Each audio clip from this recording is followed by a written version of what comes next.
Election के result के बाद देखिए नारे लगाते हुए बाहर आ रहे हैं। आज यहाँ अली उल हुसैनी साहब कामयाब हुए, अनवर बादशाह कामयाब हुए हैं। दोनों ने गले मिलाकर एक दूसरे को मुबारकबादी दी है।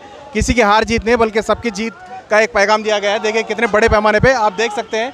सज्जाद साहब जो हैं वो भी आ रहे हैं और अनवर बादशाह भी आ रहे हैं। देखिए नारे लगा रहे हैं लोग और यहाँ से वो जा रहे हैं, जीत कर कामयाब होकर यहाँ से निकल रहे हैं।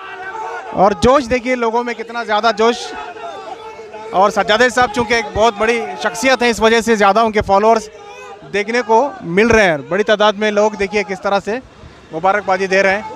बहुत ही ज़बरदस्त कामयाबी यहाँ पर देखने को मिल रही है। सज्जाद साहब को वेलकम। और उन्हें वक्फ बोर्ड के इलेक्शन में मुतवल्ली सिमरे में सज्जादा नशीद साहब कामयाब हो चुके हैं। बात करते हैं उनसे सर, तो एक बड़ी कामयाबी आपको मिली है। सबकी दुआएं हैं, सरकारी दुआएं, सब बुजुर्गों की दुआएं।